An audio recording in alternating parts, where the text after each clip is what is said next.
महाराष्ट्र ज्याची वाट पाहत होता ती वेळ आता महाराष्ट्रात सुरू झाली आहे. ज्या पद्धतीने महाराष्ट्रात कारवाईचा ससेमिरा सुरू झालाय आणि ज्या पद्धतीने धाडीवर धाडी सत्र हे सध्या महाराष्ट्राचं एक चांगलं समीकरण बदलण्यासाठी सुरू आहे. नेमकं ही समीकरण ज्या पद्धतीनं आपलं काम करतंय आणि ज्या पद्धतीने बाजारपेठा या समीकरणामुळे हादरून गेल्यात, नेमकं या हादरलेल्या बाजारपेठांना कशा पद्धतीने एक कारवाईचा बडगा लावून एक सूत्रबद्ध पद्धतीनं आणि सर्वसामान्य नागरिकांचं जीवन हे स्वस्थ आणि निरोगी कसं राहील यासाठी ज्या धडपड्या चालू आहेत त्या धडपड्याच्या माध्यमातून सामाजिक परिस्थिती ही सुधारण्याची वेध लागलेत.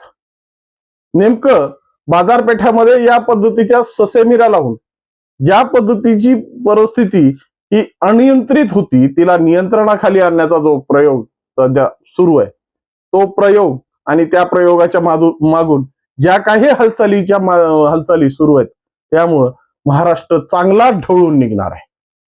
पण या ढवळून निघण्याच्या मागे ज्या सूत्रांचे हात आहेत आणि जे सूत्र या मागे कामाला लागलेली आहेत त्या सूत्रांचं खऱ्या अर्थानं कौतुक करून सामाजिक परिस्थितीला सुधारण्यासाठी आणि एक सशक्त भारत बनवण्यासाठी जी लोक आज कार्यरत आहेत ना त्यांना खऱ्या अर्थानं त्यांचं कौतुक करण्यासाठी आजचं हे विश्लेषण. नमस्कार, मी मंथन चॅनलमध्ये आपलं स्वागत आहे. मित्रांनो, आजपर्यंत आम्ही अनेक कारवाया पाहिल्या आणि अनेक कारवायामधून ज्या पद्धतीनं परिवर्तित होणारी व्यवस्था हे आमच्या समोर आली, परंतु आजपर्यंत ज्या गोष्टीवर खऱ्या कारवाया व्हायला पाहिजे होत्या, ज्यामुळे सर्वसामान्य नागरिकांचं आरोग्य आणि सर्वसामान्य माणूस हतबल झाला होता, त्या हतबलतेला खऱ्या अर्थानं बाजूला करणं आणि सर्वसामान्य माणसाला एक आरोग्यदायी जीवन देणं हे महाराष्ट्र शासनाचं आद्य कर्तव्य होतं. परंतु आजपर्यंत ज्या पद्धतीची भूमिका या महाराष्ट्र शासनाच्या वतीने घेणं गरजेचं होतं ते आता कुठं ग्राउंड लेवलवर होताना दिसत आहे. आज ज्या पद्धतीने या अन्न व औषध विभागाचं आयुक्तपदी तुकाराम मुंडे साहेबांची नियुक्ती झाल्यापासून या सगळ्या बाजारपेठा खळबळून जागा झाल्यात. भेसळदारांची जी झोप आता खऱ्या अर्थानं उडाली आहे ना, या पद्धतीने भेसळीचा प्रयोग करून या सगळ्या मार्केटला आपल्या ताब्यात घेण्याची जी परिस्थिती निर्माण झाली होती ती परिस्थिती आता खऱ्या अर्थानं तुटू पाहते, त्याच्यावर लगाम बसतोय आणि त्याच पद्धतीची धाडीचे सत्र सध्या महाराष्ट्रात सगळीकडेच जोरात सुरू आहे. चांद्या ते बांध्यापर्यंत या समीकरणाची खरी सूत्रबद्धता आणि खऱ्या स्वरूपातून मार्केटमध्ये एक दर्जेदार उत्पादनं हे पोहोचवण्यासाठी ज्या पद्धतीने या फूड अँड ड्रगची टीम कामाला लागली आहे ना, त्यामुळं सर्वसामान्य माणसांच्या जीवनाला एक खूप मोठा दिलासा मिळाला आहे. मित्रांनो, खऱ्या अर्थानं प्रत्येक माणसाला निरोगी जीवन आणि निरोगी पद्धतीनं प्रत्येक गोष्ट मिळाली पाहिजे. आज प्रत्येक माणूस जेव्हा आपल्या धकाधकीच्या जीवनामध्ये ज्या पद्धतीचा संघर्ष करतो, खऱ्या अर्थानं आरोग्य हे ज्या पद्धतीनं आज चौहाट्यावर आलंय, दवाखाने आज भरू लागलेले आहेत आणि खऱ्या स्वरूपातून ज्या पद्धतीने एक मानवी जीवनासाठी आरोग्यदायी आणि भेसळ मुक्त प्रत्येक साधन मिळणं महत्वाचं आहे, पण त्याला फाटा मारून आजपर्यंत फक्त आम्हाला जे नशिबाला येत होतं ते भेसळयुक्त प्रत्येक गोष्टीमध्ये भेसळ. ते अन्न असेल, औषध असेल, आम्हाला मिळणारे कॉस्मेटिक असतील, आम्हाला उपलब्ध होणारी पाणी असेल, आम्हाला उपलब्ध होणाऱ्या प्रत्येक गोष्ट जी मानवी जीवनासाठी महत्वाची, भाजीपाल्यापासून तर आमच्या कॉस्मेटिक पर्यंत प्रत्येक गोष्ट ही अशा पद्धतीने मांडून ठेवली होती की त्याचा अप्रत्यक्ष जीवनावर परिणाम होऊन आज ज्या पद्धतीची व्यवस्था ही लुडी पांगळी करण्याचा प्रयोग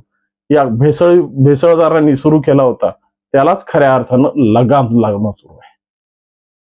आज हॉटेल इंडस्ट्रीज पाहिली, म्हणजे जे काही किरकोळ किंवा ठोक किराणा विक्री साधनं बघितली, दूध पाहिलं, सगळ्याच गोष्टीमध्ये भेसळ आहे आणि या भेसळीमुळे मरतोय तो सर्वसामान्य माणूस. आज प्रत्येक ठिकाणी ज्या पद्धतीच्या भूमिका आज लावून ठेवल्यात, कारण की मागणीपेक्षा उत्पादनांची संख्या कमी आहे. आणि या उत्पन्न वाढवण्यासाठी ज्या पद्धतीच्या भूमिका वापरून आर्टिफिशियल गोष्टी बाजारपेठेमध्ये उपलब्ध करणं, आर्टिफिशियल पद्धतीनं तयार केलेल्या वस्तू लोकांपर्यंत पोहोचवणं, हे भेसळयुक्तवाल्यांनी आपला एक प्रमुख अजेंडा बनवला. परंतु खऱ्या अर्थाने ज्या पद्धतीने तुकाराम मुंडे साहेबांनी जेव्हापासून आयुक्त म्हणून जबाबदारी स्वीकारली तेव्हापासून ज्या पद्धतीनं ही झोपलेली यंत्रणा, आपल्या पद्धतीनं निर्धास्त झालेली यंत्रणा ज्या पद्धतीने खडबडून जागी झाली आणि चांद्या ते बांध्यापर्यंत म्हणजे प्रत्येक तालुक्याच्या, प्रत्येक गावाच्या, प्रत्येक विभागापर्यंत आज ज्या पद्धतीने धाडी सत्र सुरू झालंय. आता त्याच्यात टापऱ्या असतील, त्याच्यात हॉटेल्स असतील, त्याच्यात किराणा दुकानं असतील, खवा विक्रेते असतील किंवा अन्न व औषधाच्या माध्यमातून पायरसी म्हणून ज्या पद्धतीचे प्रोडक्ट विक्री केले जात होते, आता त्यांना खूप मोठा लगाम बसणार आहे. कारण की आजपर्यंत या गोष्टीवर कधीच आम्हाला कधी कुणी हटकलं नाही, कुणी ह्याचा विचार केला नाही. आणि खऱ्या अर्थानं जी हॉटेल धारकांची एक मक्तेदारी झाली होती, प्रत्येक ठिकाणी स्वच्छ पाणी मिळणं हे अशक्य झालं होतं.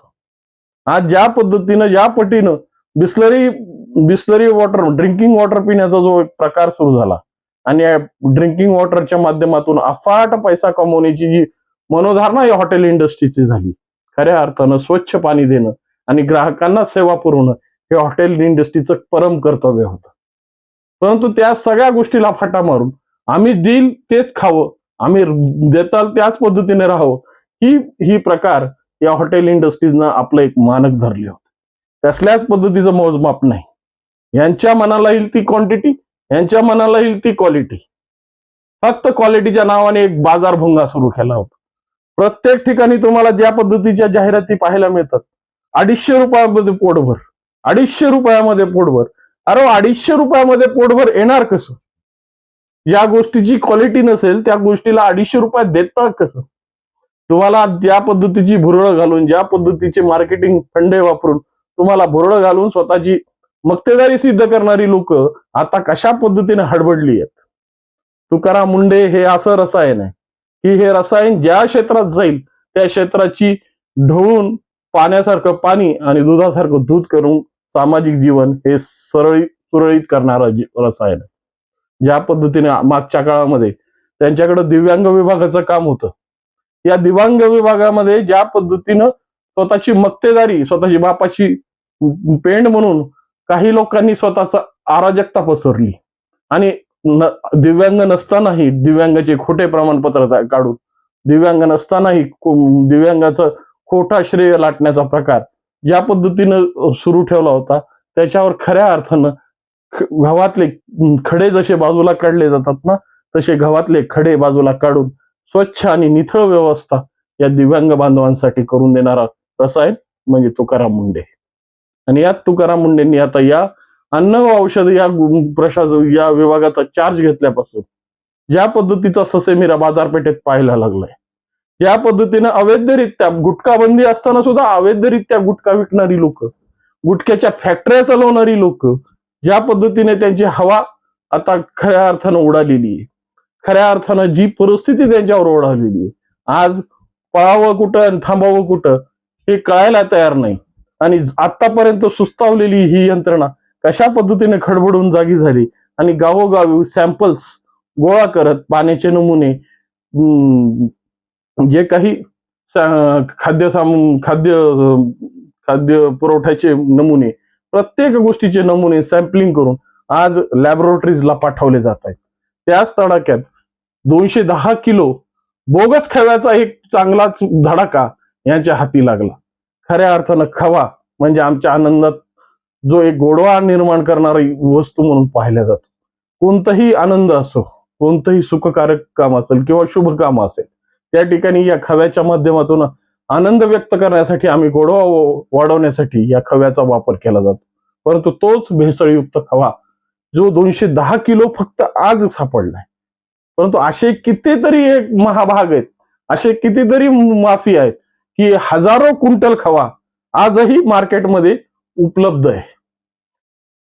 स्वीटमार्ट असतील किंवा ज्या पद्धतीनं आज पशुधनाची संख्या पाहिली तर खऱ्या अर्थानं दूधच प्रत्येक नागरिकापर्यंत पुरवठा करणं हे अशक्य झालंय. मग हा खवा येतो तरी कुठून? हा खवा नेमका बनतोय तरी कुठून?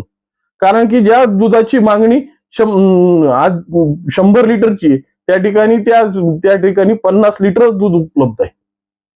एवढा अर्ध्याच्या वर जर डिफरन्स असताना सुद्धा जर खव्यासारखी वस्तू आज प्रत्येक स्वीट मार्ट मध्ये एक शोभेच्या ठिकाणी लावली जाते, ज्या पद्धतीने याला सुशोभीकरण करून आमच्यापर्यंत नेलं जातं, नेमकं हे विष आहे की गोडवा आहे हे कळायला तयार नाही. आजपर्यंत आम्ही खात आलोय, परंतु ह्याच्या पुढं असे भेसळयुक्त पदार्थ आमच्या नशिबाला येणार नाही याची मात्र खात्रीजमा प्रत्येक नागरिकाला झालेली आहे.